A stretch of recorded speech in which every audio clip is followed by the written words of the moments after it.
PPT ప్రెజెంటేషన్లో ఈయన మాట్లాడుతూ ఏమన్నాడంటే డిపిఆర్ కూడా రెడీగా ఉన్నది, అసలు ఈ ప్రాజెక్టు ఎంత కాస్ట్ ఎంత అనుకుంటున్నారు, వీళ్ళు ఏదో తప్పుడు ప్రచారాలు చేస్తున్నారు, 1000 కోట్లు అంటా ఉన్నారు. ఈ ప్రాజెక్ట్ యొక్క కాస్ట్ వచ్చేసి 6,500 కోట్ల నుంచి 7,000 కోట్ల దాకా ఉంటుంది. అందులో ఈ గాంధీ స్టాచ్యూ కావచ్చు, అక్కడ ఉన్నటువంటి బిల్డింగ్ స్ట్రక్చర్స్ కావచ్చు, ఒక 200 కోట్లు 250 కోట్లకు మించి ఉండదు అని చెప్పి మాట్లాడుతూ ఉన్నారు. సో ఇప్పుడు కాస్ట్ అనేది తనే చెప్పిండు, ఒకసారి 75,000 కోట్లు అని చెప్పిండు, ఒక పబ్లిక్ మీటింగ్లో 1,00,000 కోట్లు అన్నాడు, ఇంకొక పబ్లిక్ మీటింగ్లో 1,50,000 కోట్లు అన్నాడు. సీఎం ఒకసారి చెన్నారెడ్డి ముఖ్యమంత్రి సీఎం ఏదైతే మాట్లాడతాడో ఏదైతే ఉచ్చరిస్తాడో అది ఆర్డర్, ఇస్ అ ఆర్డర్. ఈరోజు నువ్వు 2-3 మీటింగ్లలో 75,000 కోట్లు 1,00,000 కోట్లు 1,50,000 కోట్లు అని నువ్వే చెప్పినావు. నువ్వు చెప్పినావు కాబట్టి మేము మాట్లాడుతున్నాం, అంతే తప్ప మాకేం తెలుసు కాస్ట్. ఇప్పుడు సడన్ గా వచ్చి నువ్వు 6,700 కోట్లు 8,000 కోట్లు అంటున్నావు. ఏడు వరకు 8,000 కోట్లు 7,000 కోట్లు అంటున్నావు, ఒక స్ట్రెచ్ వరకే. మొత్తం 56 కిలోమీటర్ల స్ట్రెచ్ లో ఈ 21 కిలోమీటర్ల వరకే చెప్తున్నావు నువ్వు. ఇందులో 4,500 కోట్లు ఏడీబీ బ్యాంకు నుంచి నువ్వు పర్మిషన్ తెచ్చిందన్నావు. అది పర్మిషన్ ఇవ్వలే, వాళ్ళు ఏమి ఇవ్వలే, వాళ్ళు శాంక్షన్ ఆర్డర్ కూడా ఇవ్వలేదు.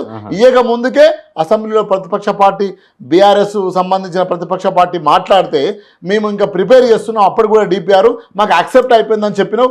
యాక్సెప్టెన్స్ కూడా ఏడీబీ వాళ్ళని మేము అడిగితే ఏడీబీ వాళ్ళు కూడా మేము ఇంకా గోయింగ్ ఆన్ ప్రాసెస్ అని చెప్పారు.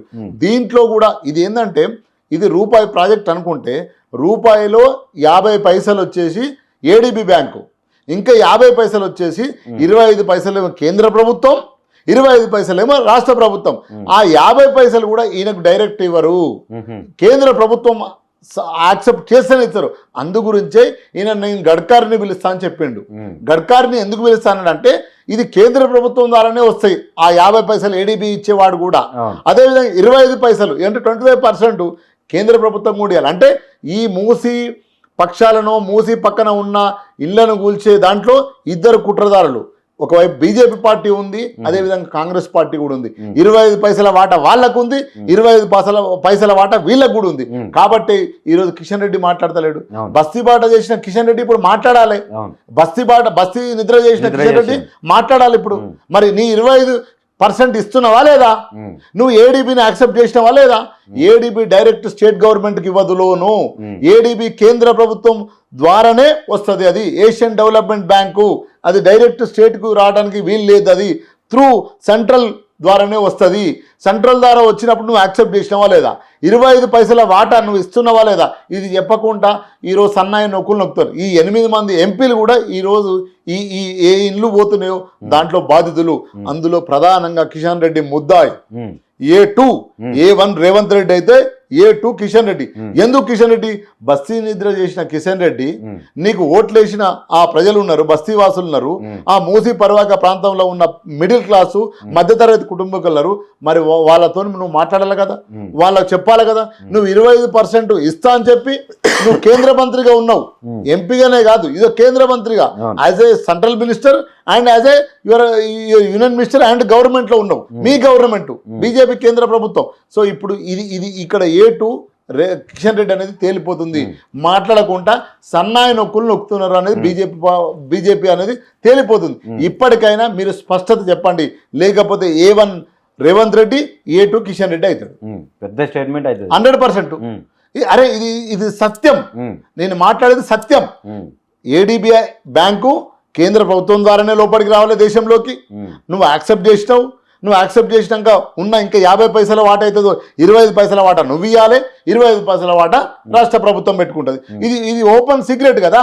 ఏడీబీ బ్యాంకు డైరెక్ట్ వచ్చి నీకు స్టేట్కి ఇవ్వదు, ఇచ్చుడు లేదు, అక్కడ నుంచే రావాలి via through the central government. Central government accept చేయకపోతే వాడు ఇక్కడికి రానే రాడు. సో నువ్వు యాక్సెప్ట్ చేసినావు. అందు గురించే ఇక్కడ స్పష్టంగా నువ్వు ప్రతిపక్ష deputy floor leader Harish Rao గారు ఒక సందర్భంలో మాట్లాడారు. గడ్కరీ కూడా మాట్లాడాలి, ఎట్లా వస్తున్నాడో చెప్పాలి ఇక్కడికి, కిషన్ రెడ్డి చెప్పాలి. ఆ ఓపెనింగ్ కు గడ్కరీ కూడా వస్తానని రేవంత్ రెడ్డి మాట్లాడిండు. రేవంత్ రెడ్డి మాట్లాడినప్పుడు ఎంబటే ప్రతిపక్ష నాయకు డిప్యూటీ ఫ్లోర్ లీడర్గా హరీష్ రావు గారు ఒక ప్రెస్ మీట్లో మాట్లాడడం నేను విన్నాను. ఏమని? గడ్కరీ సమాధానం చెప్పాలి ఎట్లా వస్తున్నాడో ఈ మూసీ ప్రక్షాళనకు, అదేవిధంగా కిషన్ రెడ్డి కూడా మాట్లాడాలని చెప్పిండు. సో అంటే అర్థమైంది ఇక్కడ మీరిద్దరు కూడా కేంద్ర ప్రభుత్వం కిషన్ రెడ్డి మద్దతు ఇస్తున్నాడు అనేది తేలిపోయింది ఇక్కడ స్పష్టంగా.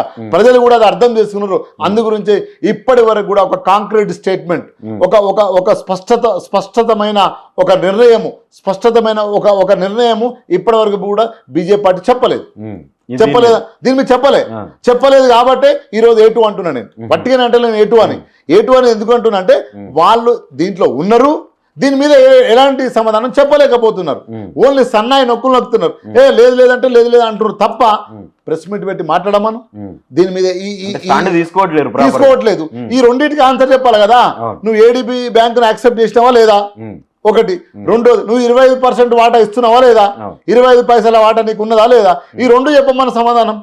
అందుకు ఈ రెండు ఉన్నాయనే దానికి సత్యం ఏంటంటే రేవంత్ రెడ్డి ముఖ్యమంత్రిగానే గడ్కర్ని పిలుస్తున్నా అని చెప్పిండు. ఇది మనకు ఆన్సర్ స్పష్టంగా. కాబట్టి ఇప్పుడు బీజేపీ పార్టీ కూడా తెలంగాణ కోర్టులో నిలబడబోతున్నది. సో దానికి కూడా శిక్ష తప్పదు. రేపు జిహెచ్ఎంసీ ఎలక్షన్లు, ఇంకా ఏహెచ్ఎంసీ ఎలక్షన్లు, ఏ ఎలక్షన్లు పెట్టుకున్నా బీజేపీ పార్టీకి కూడా ఏదైతే మూసీ పర్వాక ప్రాంతంలో ఉన్న మధ్యతరగతి బస్తీ ప్రజలు ఎవరైతే ఉన్నారో కర్రు కాల్చి వాత పెడతారు.